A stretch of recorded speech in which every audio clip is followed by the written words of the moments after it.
Bonjour, aujourd'hui je tiens à vous présenter ce qui fait l'essence même des éditions Vox Gallia, la littérature. Alors contrairement à l'année dernière où il y avait beaucoup de livres à proposer, à présenter, aujourd'hui c'est encore pire, puisque d'année en année, le nombre d'ouvrages proposés augmente.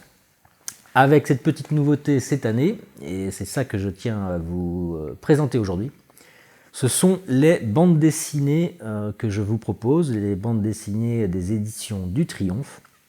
Toujours avec cette volonté de ma part de vous proposer autre chose que mes propres ouvrages, que ce soit ceux que j'écris et ceux que je réédite, puisque c'est ma volonté première, en tout cas en ayant monté les éditions Vox Gallia et en ayant réalisé des vidéos sur l'histoire de France, c'était de promouvoir les valeurs françaises, catholiques françaises, par mon travail.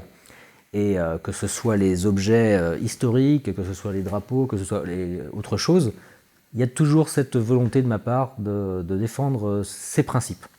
Et les bandes dessinées y participent, puisque tout le monde n'aime peut-être pas lire des ouvrages conséquents, ou même les plus jeunes, ça leur permet peut-être d'avoir une première approche de l'histoire de France par des livres beaucoup plus accessibles à la lecture.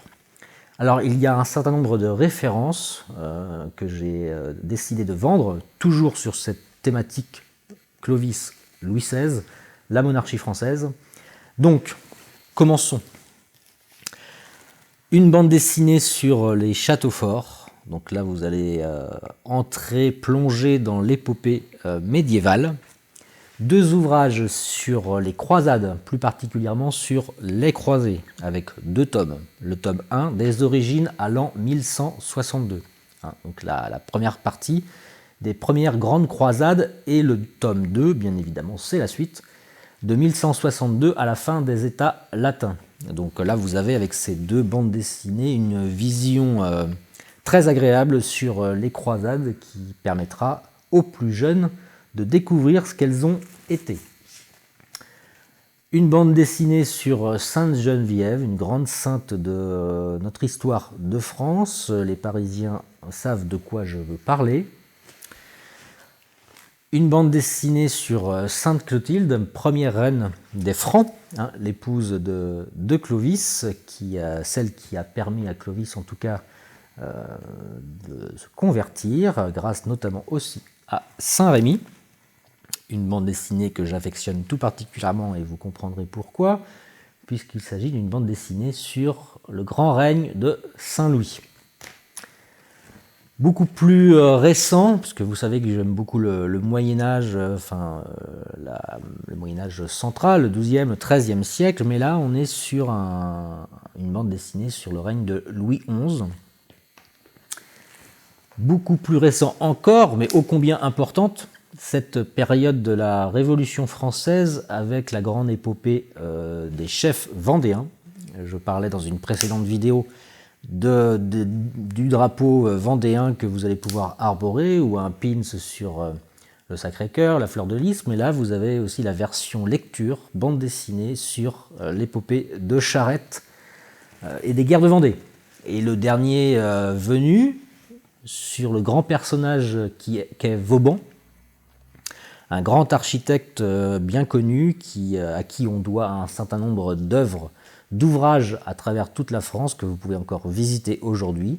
Donc là, vous allez entrer dans sa vie et découvrir tout ce qu'il a pu réaliser, et ce qui permet de nous dire en tout cas que nous avons une magnifique et une belle France.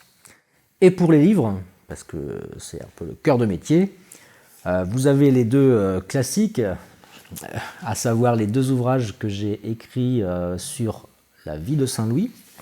Donc là, c'est un ouvrage accessible puisqu'il fait moins de 200 pages, et qui a été publié en 2020, qui aujourd'hui approche les 3000 exemplaires. Donc il y a un certain petit succès pour moi en tout cas.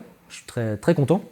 Donc voilà, si vous voulez savoir qui a été Louis IX, qui a été Saint-Louis, ce qu'il a fait et pourquoi c'est un roi très important dans notre histoire, pourquoi c'est un saint, un ouvrage que j'ai voulu accessible en nombre de pages, mais aussi dans le contenu. Il y a beaucoup de textes, beaucoup de citations de Louis IX pour pouvoir comprendre ce qu'il a dit, mais ce qu'il a fait aussi. Et puis le Péril Cathare, qui est mon dernier, sur la croisade qui a été menée contre les albigeois, contre l'hérésie albigeoise, une croisade voulue par le pape Innocent III, et qui a été menée par les barons français, les barons du Nord, contre cette hérésie qui a duré un certain nombre d'années. En tout cas, la croisade militaire a duré à peu près 20 ans, mais la croisade spirituelle, c'est le sous-titre du livre, de la croisade spirituelle à la croisade militaire. La croisade spirituelle a été tout aussi importante et a duré à peu près un peu plus de 100 ans. Donc voilà, vous allez comprendre qui étaient les cathares et pourquoi il était nécessaire de les combattre.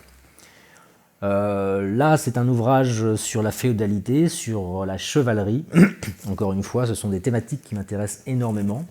Donc j'ai sélectionné volontairement des ouvrages sur le Moyen-Âge, vous comprendrez, vous m'excuserez, peu importe. Et là, c'est sur Godefroy de Bouillon, grand personnage de la première croisade au début du XIe siècle. Personnage qu'il faut connaître, savoir un petit peu en quoi il a été un chef militaire important et ô combien catholique.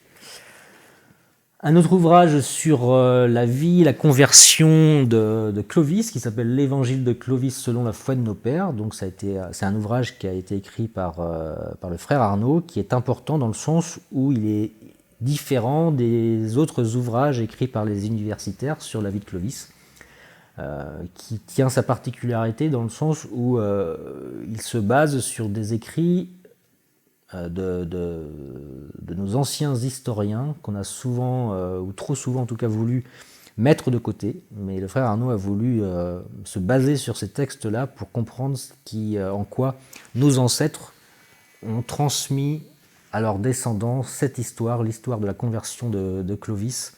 Et c'est un ouvrage vraiment différent des ouvrages universitaires qu'il faut avoir lu pour comprendre même l'essence de ce règne, de cette conversion, et en quoi ça a conditionné les siècles suivants et notre histoire. Un ouvrage beaucoup plus transversal qui s'appelle « Ce qu'était un roi de France » d'un auteur bien connu qui s'appelle Brentano. Donc c'est un ouvrage transversal dans le sens où il s'intéresse à ce qu'est la fonction même de roi de France à travers les différents règnes. C'est pas essentiellement la période médiévale, aussi à l'Ancien Régime.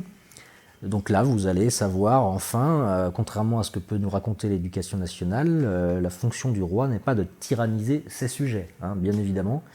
Et c'est en tout cas l'essence même de mon travail, c'est de réexpliquer, puisqu'on nous a expliqué, moi le premier, quand j'étais à l'école, comme tout le monde, ce qu'ont été nos ancêtres, ce qu'ont été nos rois de France, ce qu'ont été les ducs, les barons, les comtes, et en quoi ils ont tyrannisé leurs sujets, ce qui n'était pas tout à fait la vérité, en tout cas sur 1000 ans d'histoire de Moyen-Âge, et quelques siècles après.